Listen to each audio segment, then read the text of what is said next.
चले। अब इनको क्या करना है, नोट करें, ये मसला बड़ा है।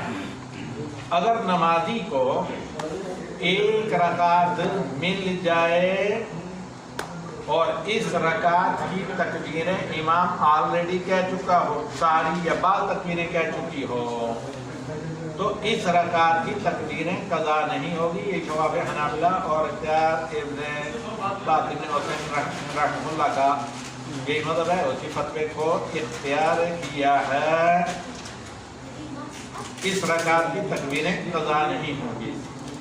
और यानी आप इस रकात को क्या करेगा, सुनिए, इस रकात के साथ एक दूसरी रकात मिलाकर 2 रकात मुकम्मल कर लेगा ये आदमी, जैसे किसी की रकात वगैरह छूट गई।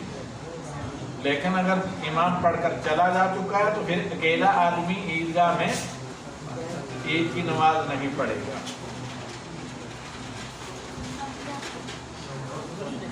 दूसरा बात, ईद का खुतबा और ईद के खुतबे की शरई हैसियत। जुमा का खुतबा फर्ज है ना, लेकिन ईदैन का जो खुतबा है ये सुन्नत है बा इत्तफाक और इजमा तमाम मज़ाहिब सुन्नी है। फ़ुक़हा अरबा के हनाफ, मालिकी, शाफ़िई, हनाबला वगैरह के और जमहूर सलफ़ के यहाँ ईद के दिन का खुतबा सुन्नत है। ईद की नमाज पढ़ ली, खुतबा ना भी दिया गया तो ईद की नमाज हो जाएगी।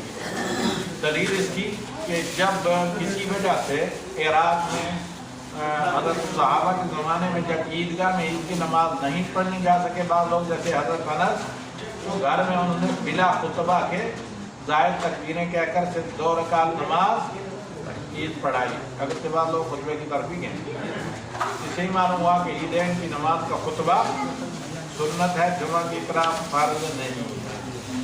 अब खुतबा ईद का वक्त क्या है, ईद का खुतबा नमाज के बाद होता है। कहीं ख्याल ना करें जुमे में कि जुमा का खुतबा पहले तो ईद का भी पहले दें।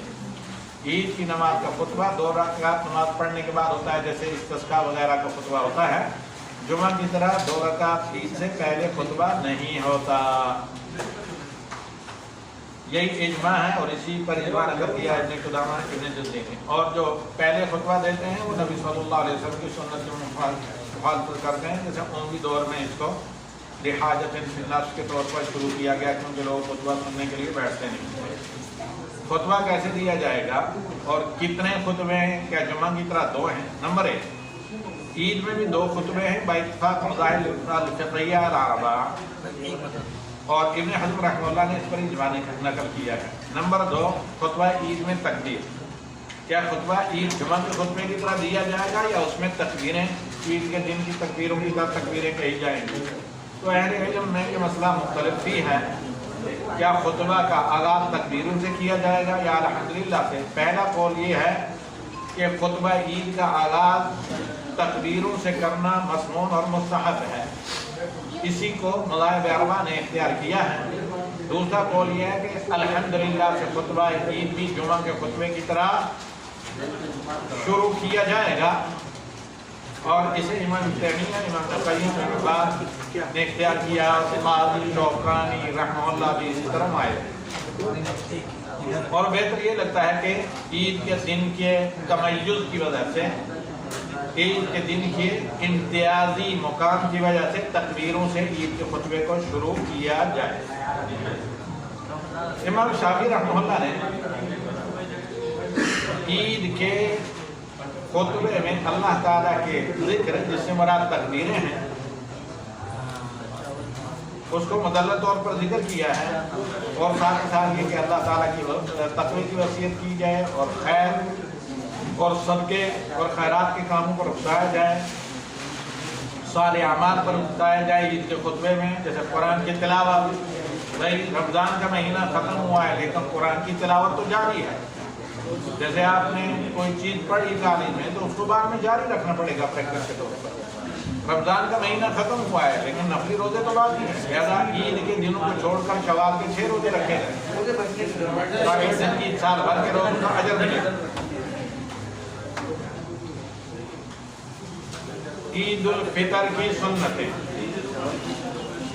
ईद उल फितर की आदाब और सुन्नतों में से यह है कि ईदगाह जाने से पहले कोई चीज़ खा कर जाएं। हल्का सा नाश्ता, खजूरें मुयस्सर हों, रुतब या आम खजूरें, तो ताक खाएं, मतलब 7, 5, 3, किसी को ना ज़्यादा खाना हो या परहेज हो तो 1 ही, 7 खजूरें खाकर ईदगाह में ईद उल फितर के रोज़ जाएं। ये नबी सल्लल्लाहु अलैहि वसल्लम की सुन्नतों में से एक सुन्नत है, और इस पर भी तमाम अहले इल्म का इत्तफाक है, असाब मज़ाहिब अल-अर्बा का।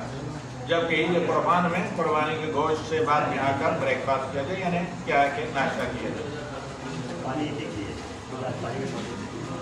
यहाँ लोग ईदगाह में जमा हों, इमाम ज़रा ताख़ीर में, पहले से ना बाद में पहुँचे, और पहुँचे इसी से जमात खड़ी कर दे। ये सुन्नत है कि इमाम लोगों के इंतज़ार कर रहे हो, बाद में आए, ऐन उस वक्त आए जब जमात का टाइम हो जाए, और सीधे अल्लाह अकबर करके तकबीर तहरीमा क्या कर, दुआ सना पढ़कर, फिर ज़ायद तकबीर पढ़कर नमाज शुरू करते हैं।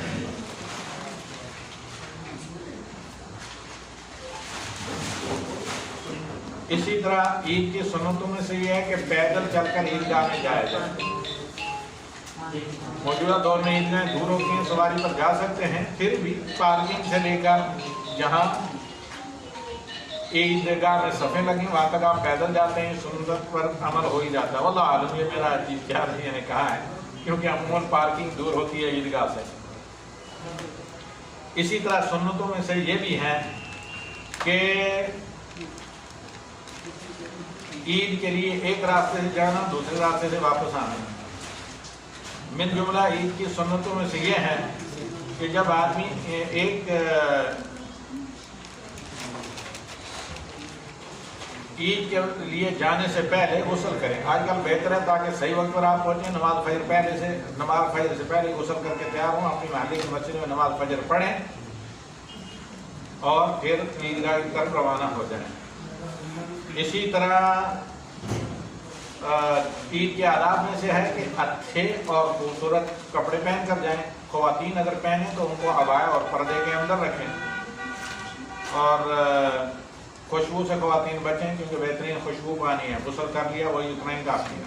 मर्द खुशबू लगाकर अच्छे नए या धुले हुए साफ मुरत्तब कपड़ों के अंदर बेहतर अंदाज में बेहतर पोशाक चाल ढाल में चले, और पता चले कि वाकई ईद का दिन और खुशी का दिन है। इसी तरह खुशबू लगाना भी सुन्नत है, जैसे मैंने अर्ज किया। ईद के दिन एक मुसलमान दूसरे मुसलमान को, एक भाई दूसरे भाई को सुलह रहमी के लिए और दिलों की कदूरत को मवद्दत और मोहब्बत और क़ुव्वत और इस्लाम की बरादत और फुट के जरिए वाश करने के लिए क्या करें, तहनीयत दें। तहनीयत के अल्फाज क्या हैं? तक़ब्बलल्लाहु मिन्ना व मिनकुम, अल्लाह तुम्हारी दुआ ईद भी और तुम्हारे रमज़ान तुम्हारी इबादत भी कबूल करे हमारी भी। ये यसार रसूल सल्लल्लाहु अलैहि वसल्लम के साबित है। इसी पर जमहूर फुक़हा गए हैं, चारों फुक़हा, कि ईद के दिन एक दूसरे को मुबारकबाद दें, तक़ब्बलल्लाहु मिन्ना व मिनकुम। अब एक और मुसीबत है कि बाद लोग बड़े सगीर में ये क्या करते हैं कि ईद के दिन ईद की नमाज पढ़ते ही वापस कब्रिस्तान जाते हैं ज़ियारत के लिए। इट इज़ निरी बिदअत, इन्वेंशन, ये खालिस बिदअत है, गुनाह का काम है। तो अब देखिए, ईद के दिन को कब्रों की ज़ियारत के लिए मखसूस करना, इट इज़ अ बिदअत, व कुल्लु बिदअत इन्वेंशन, ये बिदअत है। फिर हर बिदअत जन्नत के रास्ते से ऐसे लुढ़का देती है। जो जन्नत के रास्ते से लुढ़का ज़लालत मिसगाइड हुआ असर रास्ते से, हाईवे से, वो फिर मिसगाइड होता ही चला जाता है।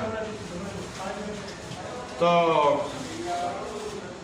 ये मतलब ईद के दिन कब्रों की ज़ियारत करना, इसको बिदअत करार दिया है। इब्न तैमिया, इब्न बाज़ रहमतुल्लाह, अलबानी, इब्न उसैमिन, और इसी पर फतवा है लजना दाइमा। ये ईद के बारे में हमने तफसीलन आपको बहुत सी बातें बयान कर दी, और अगर आप लोगों को कुछ पूछना हो, क्वेश्चन हो, सवालात करने हो तो कीजिए। अगर कि इस मौजू पर हमारे सामने कुछ और चीज़ें भी हैं, अगर चाहें आप तो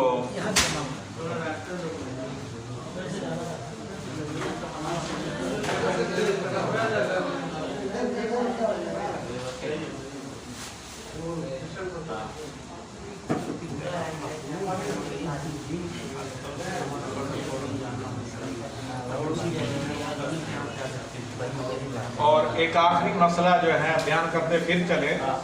عید کے دن خواتین کا سنت مؤکدہ ہے عیدگاہ میں حاضر ہونا، ورنہ اگر کوئی وجوب کی کہے تو دلائل بہت اسٹرانگ ہے. عورتوں کا، خواتین کا عیدگاہ میں جانا. حضرت حفصہ کہتی ہیں کہ قالت كنا نمنع عاتقنا ان يخرجن في العيدين، کہ ہم اپنی نوجوان عورتوں لڑکیوں کو عیدگاہ میں جانے سے منع کیا کرتے تھے. تو اب کیا ہوا؟ فقدمت امرأة فنزلت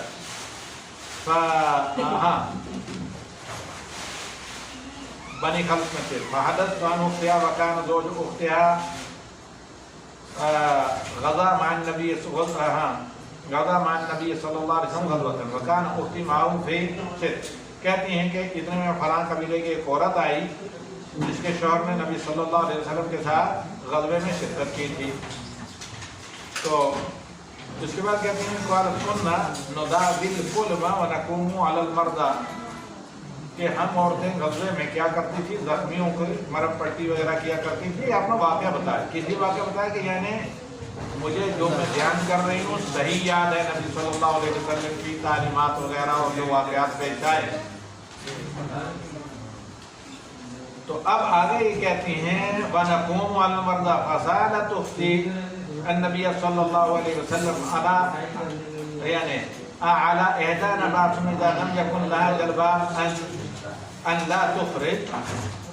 تو کہا ہم میں سے ایک عورت نے نبی صلی اللہ علیہ وسلم سے فتویٰ پوچھا کہ کسی کے پاس عبایا نہیں ہے، جلباب چادر نہیں ہے، پردہ نہیں ہے، تو کیا اس کی سہیلی اسے اپنی چادر میں لپیٹ کر لے جائے تو پھر خیر کے کاموں میں مسلمانوں کی دعاؤں میں حاضر ہو. اسی طرح ام عطیہ کی حدیث ہے کہ ہم بالغ اور حائضہ عورتوں کو بھی عیدگاہ میں لے کر جاتی تھی تاکہ مسلمانوں کی دعاؤں میں شرکت کریں. تو ہم نے نبی صلی اللہ علیہ وسلم سے اپنے عذر بیان کیا عیدگاہ میں نہ جانے کا. یا رسول اللہ سب کے پاس تو چادریں نہیں ہوتی پردے کے لیے، بڑی بڑی جلباب بڑی چادر پہنتے ہیں جو پورے جسم کو کور کر لے. تو اللہ کے نبی صلی اللہ علیہ وسلم نے کہا کہ اپنی دوسری سہیلی سے، بہن مسلمان بہن سے ادھار لے لے یا اسی کے جلباب میں اس کے ساتھ لپٹ کر چلی جائے.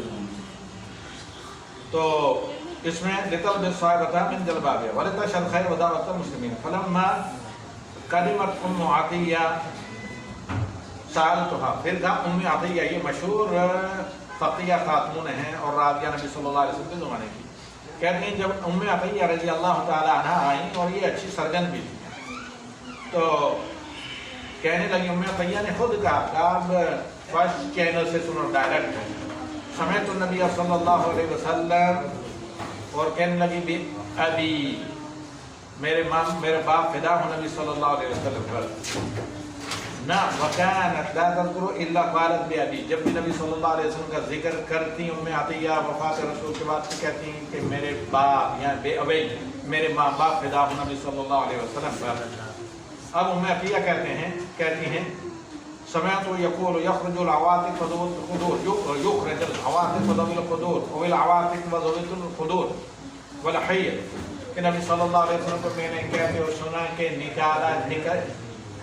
عیدگاہ کے لیے جانا چاہیے، نکلنا چاہیے بالغوں کو، بڑی عمر کی عورتوں کو، پردہ نشین عورتوں کو وغیرہ. اور اسی طریقے سے حتیٰ کہ جن کو عذر شرعی جو نماز پڑھ نہیں سکتی، نماز پڑھنا منع جن کے لیے حیض نماز والی، وہ بھی جائیں. کیوں جائیں؟ لیشہدن الخیر، یہ عید کا دن پورے سال بھر میں خیر کا دن ہے، اس خیر کے دن میں مسلمانوں کے اجتماع میں شرکت کریں اور ودعوۃ المسلمین، مسلمانوں کی دعوت میں دعاؤں میں شرکت کریں. کسی ایک آدمی، کسی اور ایک عورت، کسی ایک بچے کی وجہ سے سارے مجمع کی دعائیں قبول ہو سکتی ہیں، یا اس کی دعا سے سب کو فیض مل سکتا. وَيَعْتَزِلُ الْحَيْضُ الْمُصَلَّى، اور حیض والی عورتیں نماز جہاں ہو رہی ہو وہاں مطلب نماز پڑھنے والی عورتوں کے ساتھ نہ کھڑی رہیں، ایک کونے میں سائڈ میں رہیں. تو یہ حدیث تفصیل اس کی جاننا چاہیں کھولیے فتح الباری، انگریزی میں بھی اور کہیں ہو سکتا ہے اردو میں آپ کو ترجمہ مل جائے اس حصے کا. صحیح بخاری میں 324 نمبر ہے، کیونکہ نماز عید کا باب ہے، یہ تو شروع میں ہے. یہاں پر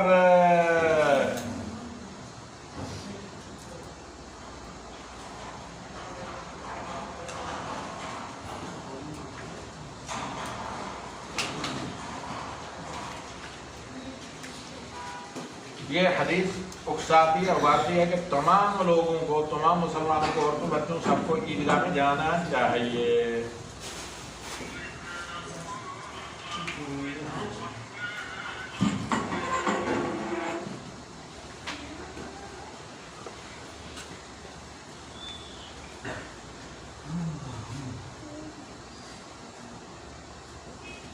اور ام عطیہ کا یہ فتویٰ نبی صلی اللہ علیہ وسلم کے وفات کے بعد آیا، یعنی یہ فتویٰ، اور عید کے آداب باقی میں بیان کر چکا ہوں کہ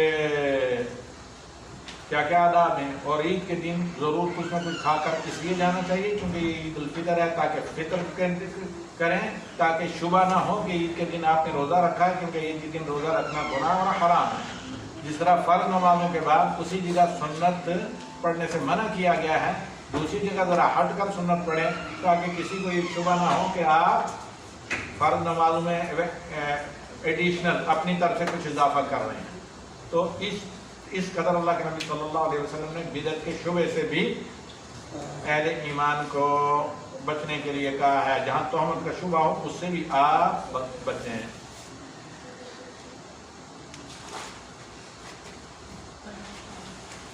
باقی سارے مسائل کل میں نے بیان کر دیے تھے۔ کسی اور کو کچھ کہنا کہ نہیں؟ اب میں زومی والوں کے سوال